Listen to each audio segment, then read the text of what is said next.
Do you want to know how to make your websites look super premium and next level? Well, it's actually just a few super simple design techniques that most people overlook. But instead of telling you, I'm going to show you exactly what I did to each one of these websites to make them look clean, modern, and professional. And I'm even using a really basic drag and drop tool called Elementor to build these sites, so you don't need to know any coding in order to pull off a professional look like these. All right, let's get right into it. Okay, so number one is the use of gradient backgrounds. Flat colors like this are fine, but gradient backgrounds just add so much more life to your hero section, and especially this where it's darker on the outside and lighter on the inside. It really helps draw the eye towards the center. These backgrounds are ones that I made myself in After Effects, and then I just baked them into the background of the video. But you can make these inside of Elementor. So all you have to do is just click on the section that you want to edit, and then just go over to Style, and then you would just click on Gradient, and then you can create a gradient from here. All you do is just edit these two colors here, and then you can also change the type from linear to radial. And now this is darker on the outsides than it is on the inside. And then all I did was just simply drop in an image widget into the center, and then I just replaced it with this fruit, which is on a transparent background. And these gradients can be darker on the outside than they are on the inside, or they can just be a mix of different colors that really helps add a lot of life to the background instead of just a solid color. Now, this looks better, but it still feels lifeless. So the next tip is to add motion. Motion gives your site a lot of personality. And I found these spinning fruit elements on envato.com. So I just went up here and typed in spinning fruit. And then you just come down here and then you just filter by alpha channel. And if you scroll down, you can find a lot of awesome elements that you can just throw right onto a gradient background and use on your site. And that's what I did here inside of After Effects. And you don't need to use After Effects. You can use any editor that comes with your computer. It could be a simple free one. You don't need something like this. So I made it an unlisted video on YouTube, and then I just came over to my container, went over to Style, and then I just clicked on video and then just pasted that link in right here. And I also add motion in really subtle ways too. So if I go over to this AI company website that I made and I move my mouse around, you can see that these elements on screen are kind of moving opposite to my mouse. Or if I scroll down, the whole hero section gets blurry as we go into the next section. And that really helps draw focus towards this next section. Or if I go over to this lighting company website that I made, you can see that if I scroll down, the whole hero section gets dark. It starts to dim as I go down. And then my eye is more naturally drawn to the next section. Or this outdoor athletic brand that I've got here, you can see that if I scroll down, this whole window starts to move upwards and kind of get out of the way.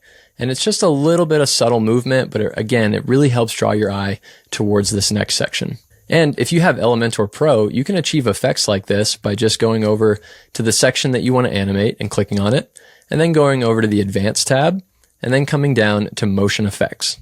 And here you can see I've got these scrolling effects turned on. So you've got scrolling and mouse effects. I've got the scrolling effects turned on, and I've done a vertical scroll here so that whenever I scroll down, this whole section kind of moves up.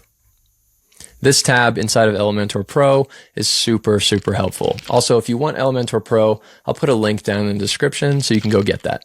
Okay, so the next tip is the use of space. So this is where a lot of websites fail because they want to cram as much useful information into one section as possible so that the viewer doesn't miss anything. But in reality, the opposite is true. It starts to feel too crowded and it's kind of annoying to skim and you don't know where to look. So instead, I don't really add anything to my hero section other than my navigation menu and then whatever product or service that I'm trying to promote. And then same with the rest of the website. I add a lot of padding around all of my elements. And this just gives each important element on your website room to breathe. So you can click on any section, container, or element, and you can just click on it, go over to Advanced, and then you just add padding around that. And then that will just create space. And you can also unlink these values and play with separate ones. So you could do just top and bottom and delete the right and left. You'd be surprised how often more space will just instantly fix the issue. Also, if you want to learn how to use Elementor like a true pro, I've got an awesome tutorial for how to create a WordPress website with Elementor down in the description, or you can just click on the card at the top right of the screen. I go much more in depth on how to master Elementor to create beautiful websites, and I highly recommend it. Okay, so next we have depth. And I add depth to my websites in a couple of really subtle ways. So the first is actually just adding an image over top of a colored box and then just offsetting it a little bit so that it's not right inside of this box. It's actually off to the side and it feels like it's more in front of this box. So if I reset this to put the lighting fixture right in the middle of this box, it doesn't look bad. It just doesn't look as good as creating more depth by moving this outside the box a little bit. And again, same with this one down here. The technique here is to experiment playing outside of the lines. If you're using the free version of Elementor, you just click on the image and then go over to Advanced and then click on Layout and then you just unlink the margins and then you can just play with the values to offset them wherever you want. And if you're using the paid version of Elementor, what you do is just click on the image and then go over to Transform and then you just come down here to Offset. And then you can just play with these values here by just dragging the slider, which I think is a lot easier. I also add depth in really subtle ways as well. Like if I go over here, you can see I've got a text shadow behind this text, and it kind of helps it pop off the screen a little bit, even though that this is a white text on a white background. Or if I go over to this athletic brand that I was working on, you can see that there's a box shadow around this image, and it just helps it peel off the page a little bit more.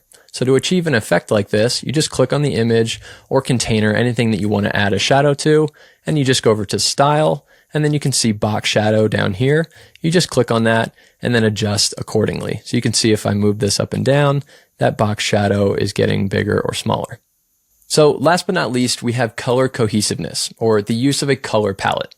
So for all my websites, I try to pick 3 colors that match the brand or product or service that I'm promoting. So you can see here for this one, we've got this brown color here, and then we've got a khaki color down here, and then this really off-white beige color. So once you have the colors that you like, just go ahead and grab them, copy them, and then all you got to do is just put them into a text document. That way you can just copy and use these anywhere on your website. And I use them everywhere on my site, including the text.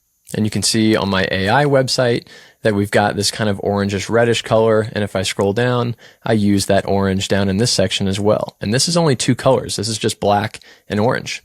Or even websites with a lot of color, like this ice cream website, you can see I'm still using color cohesiveness because I'm matching the color of this text to the corresponding fruit. So same with the coconut and same with the kiwi. And when you put all 5 of these design principles to use, you can get some really beautiful websites. So that's the secret behind why my websites always look premium and high quality. And again, if you want to learn how to use Elementor like a pro, I put an awesome Elementor tutorial in the description, or you can just click on the card right on the screen. If you found this video helpful, please hit that like button. And if you want more design tips, feel free to subscribe to the channel. And drop me a comment if there's any design tips that you use that I could maybe include on a part 2 to this video. All right, my name's Dale, and I will see you on the next one.